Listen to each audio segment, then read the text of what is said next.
Welcome to Avoidant Decoded, where we explore the hidden emotions, deeper psychology, and unseen patterns behind human connections.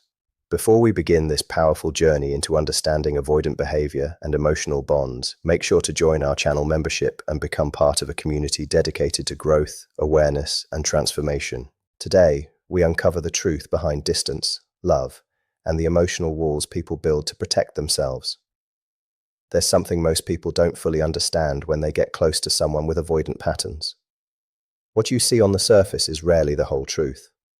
Underneath that distance, there is usually a deeply wired protective system that existed long before you ever came into their life. What looks like emotional distance is not always the absence of feeling. What feels like silence is not always disinterest, and what seems like a lack of effort is not automatically a lack of love. From a psychological perspective, many avoidant individuals are not pushing love away itself. They are reacting to what love begins to stir inside them. At the core, intimacy can feel less like comfort and more like losing control. Being seen too deeply, feeling expectations from someone, or sensing that a connection is moving too fast can create a kind of internal pressure that becomes hard to handle. So when they step back, they are often not stepping away from you as a person. They are stepping away from the emotional intensity that closeness is creating inside their system. If you have ever noticed someone pulling away when you show more affection, becoming distant when emotions deepen, or acting colder when expectations grow, there is a deeper process behind that. This is not simply about personality flaws or not caring enough. It is about how their internal system experiences closeness as something overwhelming instead of calming.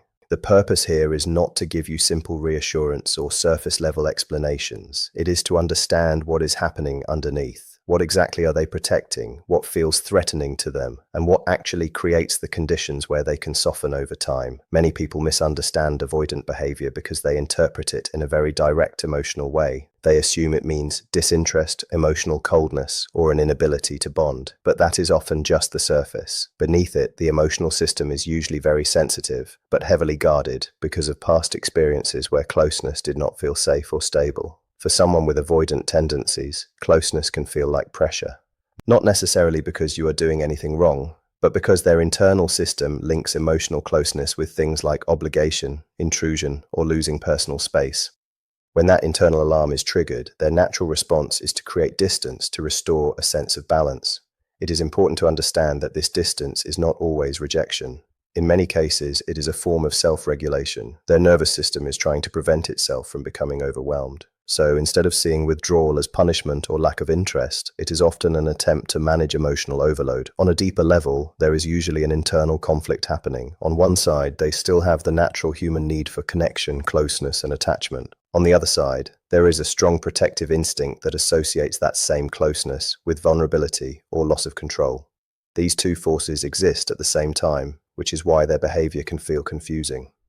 As intimacy grows, instead of feeling more relaxed, they may begin to feel exposed, observed, or emotionally crowded.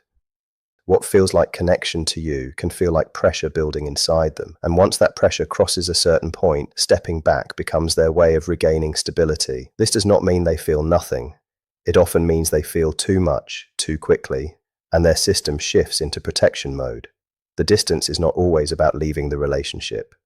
It is often about not losing themselves inside it. Another common misunderstanding is assuming that every moment of distance means the relationship is no longer important to them. In reality, many avoidant individuals use space as a way to reset. When emotions become too intense or prolonged interaction starts to feel overwhelming, stepping away helps them regain control over their inner state. For them, space is not always emotional separation. It is often a way to restore balance. Even during these periods, the attachment can still be there. The care does not automatically disappear. The connection is not necessarily gone, but their ability to stay engaged becomes limited when their system feels overloaded.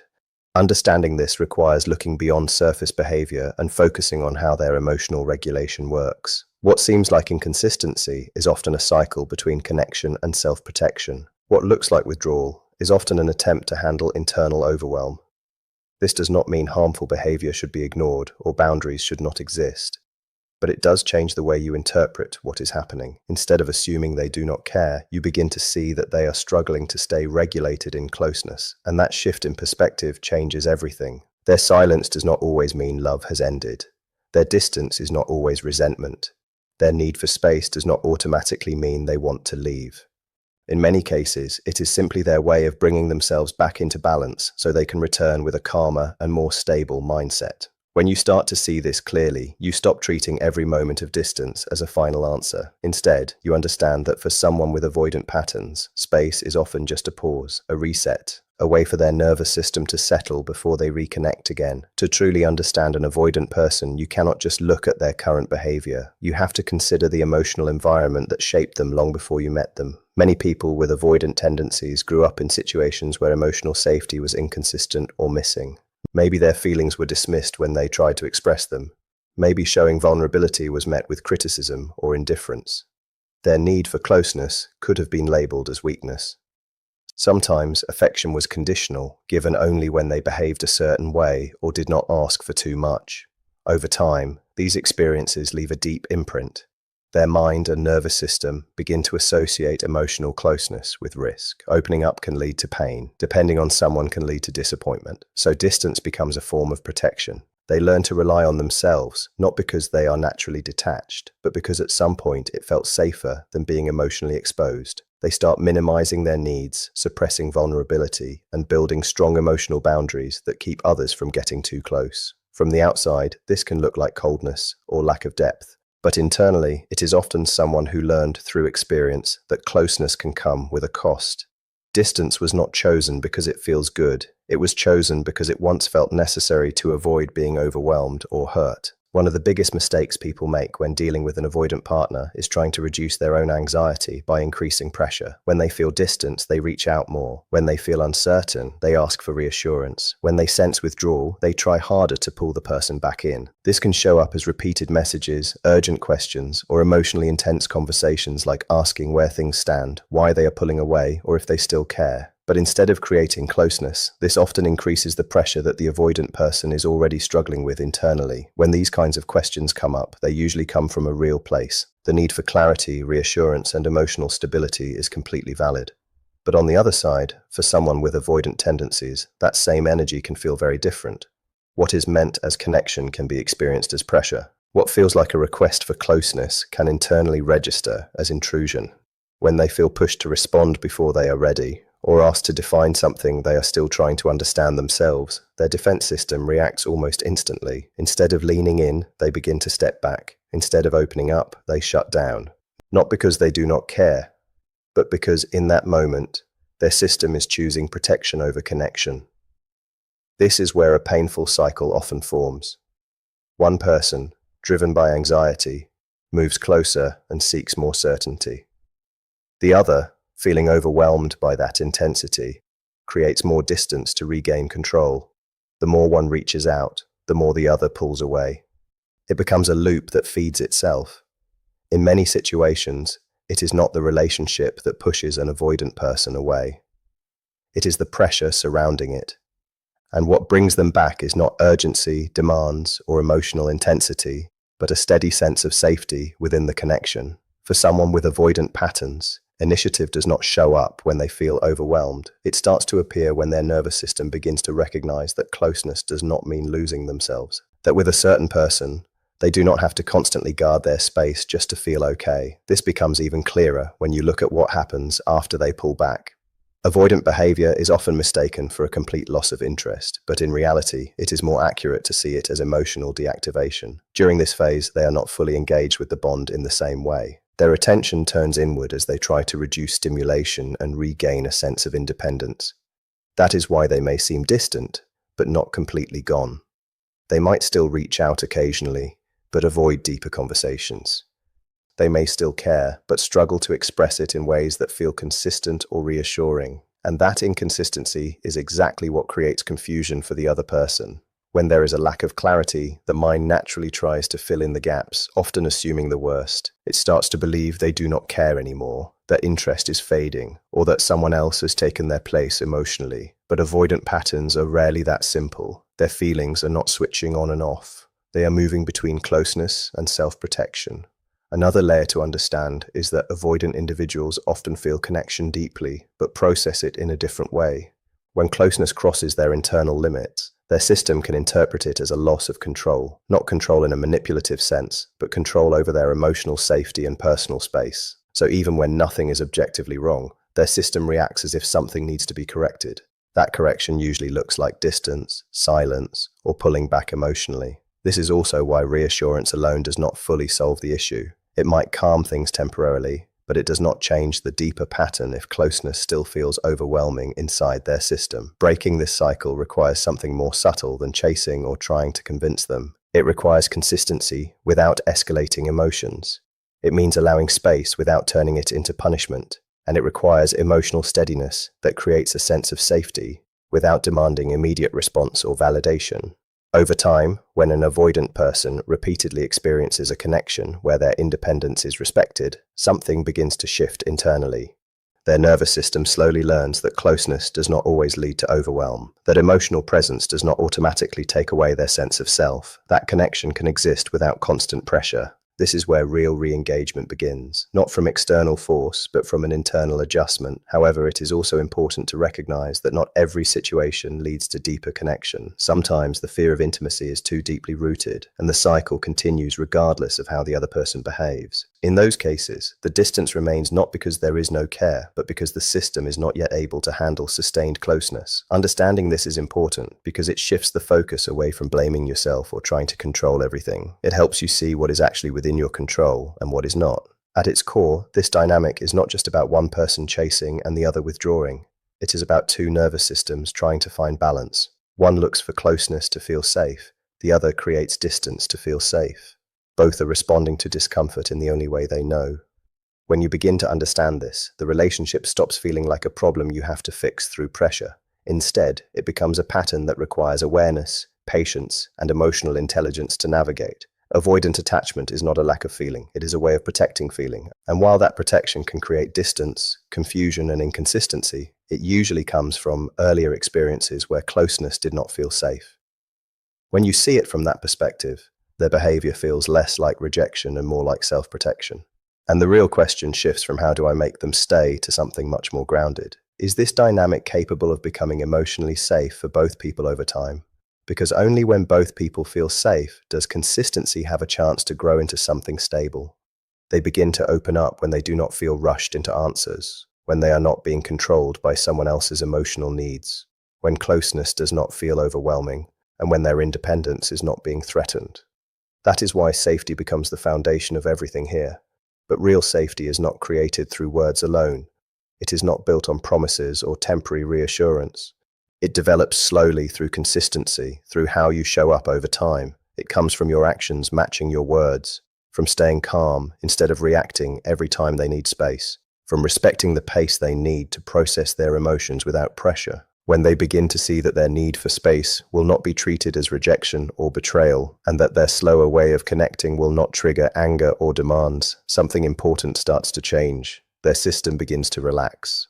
And when that defensive state lowers, a different kind of response becomes possible. Initiative begins to show up naturally, not forced, not demanded, but coming from a place where they feel safe enough to move closer on their own. Avoidant individuals do not respond well to pressure, they respond to safety. And when that safety feels real and consistent, they slowly start to see connection not as something that traps them, but as something where they can still be themselves without fear. This is where another idea often gets misunderstood: emotional neutrality. Many people think it means becoming cold or detached, but that is not what it is about at all. Emotional neutrality is often misunderstood. Some people hear the word and assume it means becoming distant, emotionless, or detached from caring, but that is not what it truly means. Emotional neutrality is not about suppressing your feelings. It is about becoming emotionally regulated enough that your feelings do not control your reactions. You can still feel sadness, disappointment, fear, or uncertainty. You can still be affected by someone's distance. The difference is that you do not allow those emotions to turn into pressure, chasing, or attempts to force a response from the other person. You do not make someone else responsible for immediately calming your fears. You do not allow uncertainty to become panic. You do not turn anxiety into demands for instant answers or constant reassurance. This type of emotional stability creates a sense of safety for someone with avoidant tendencies because it removes the feeling that they have to carry another person's emotional intensity while also trying to manage their own internal struggles. For example, instead of reacting with questions like, "Why are you ignoring me? Do you even care about us?" or "What is happening between us?" which often come from fear and insecurity, you respond from a calmer place. You might say, "I understand you may need some time. I'm here, and whenever you feel ready, we can talk." The difference is not just in the words. The real difference is the emotional state behind them. One response creates pressure and urgency. The other creates connection while still respecting space. This kind of response does not mean you are abandoning yourself or ignoring your own emotions. It means you are able to stay connected without becoming controlled by fear. It communicates care without trying to control the outcome. It shows attachment without desperation. And this calm, grounded presence is often what helps an avoidant person slowly lower their defenses and feel safer within the relationship. When someone with avoidant patterns begins feeling secure, the changes are usually not dramatic or obvious. They often appear through small shifts in behavior rather than grand emotional expressions. They may start reaching out first, without needing a reason. They may become more curious about your thoughts and feelings, instead of keeping conversations surface level. They might begin suggesting time together on their own, or slowly reveal parts of themselves that they previously protected. One of the biggest signs is how they handle distance. Instead of disappearing into the same defensive pattern, they may return with a little more openness, honesty, and emotional awareness. To someone who expects constant affection or clear verbal reassurance, these changes may seem small, but psychologically they are meaningful. They show that their nervous system is slowly learning a new belief, that closeness does not always lead to danger.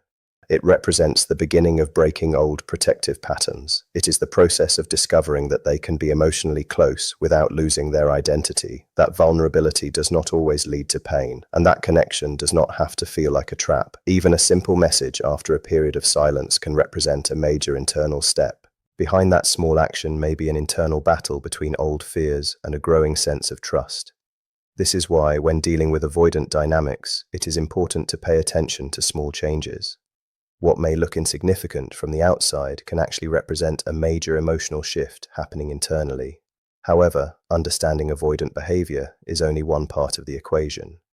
The other essential part is maintaining healthy boundaries. Many people, after learning about avoidant patterns, make the mistake of becoming overly understanding. They become endlessly patient, constantly accommodating, and willing to accept emotional inconsistency because they believe their understanding alone will eventually create change. But emotional growth cannot happen when one person is constantly sacrificing themselves for the comfort of another. Creating safety for someone else should never require you to abandon your own emotional needs. Understanding why someone withdraws does not mean accepting endless distance, poor communication, or a relationship where you are constantly left waiting without accountability. Compassion does not remove your right to experience consistency, respect, and emotional security. True emotional maturity means holding two realities at the same time. You can recognize someone's fears without ignoring your own pain. You can understand their protective patterns without making excuses for behavior that repeatedly hurts you. You can offer patience without disappearing emotionally. You can remain calm without accepting an unhealthy imbalance as normal. Real safety is not created by making yourself smaller so someone else feels comfortable. It is created when both people can exist honestly, with respect for each other's needs. The balance is not chasing, controlling, or trying to rescue someone, but it is also not losing yourself just to maintain a connection. At the center of avoidant behavior, there is often a history of learning that emotional closeness can feel unsafe. Their silence, distance, or withdrawal is frequently connected to past experiences where emotions felt overwhelming, misunderstood, or difficult to manage. That is why understanding avoidant patterns is not only about waiting for someone else to change. It is also about developing a healthier relationship with your own emotions, becoming less reactive, more self-aware, and more connected to your own boundaries. But one truth must always remain clear. Love should never require you to lose yourself. You can care deeply about someone who is still learning how to be emotionally available. You can understand their struggles and give them space to grow, but you must also remain aware enough to protect your own emotional well-being. Because understanding another person is meaningful, but not when it comes at the cost of forgetting yourself. Ultimately, avoidant behavior is not always a sign of a lack of love. Often, it is a protective response shaped by experiences where closeness once felt overwhelming or unsafe. Their withdrawal may be an attempt to regulate their internal world rather than a direct rejection of the relationship. But understanding must always exist alongside self-respect. Emotional safety, patience, and consistency can help an avoidant person slowly become more open. But that process should never require you to ignore your own needs. Healthy love in this dynamic is not built through chasing, pressure, or control. It is built through emotional stability, awareness, and balance. It means creating space for connection while also standing firmly in your own worth. It means offering understanding without losing yourself in the process. Avoidant behavior is not always a sign that love is missing. Sometimes it is the result of a heart that learned to protect itself before it learned to fully trust. The real path to connection is not chasing, controlling, or losing yourself to prove your worth, but creating a space where both people can feel safe, respected, and understood. True love does not demand that one person disappears for the other to feel comfortable. It is found when compassion and boundaries exist together, allowing two people to grow closer without fear.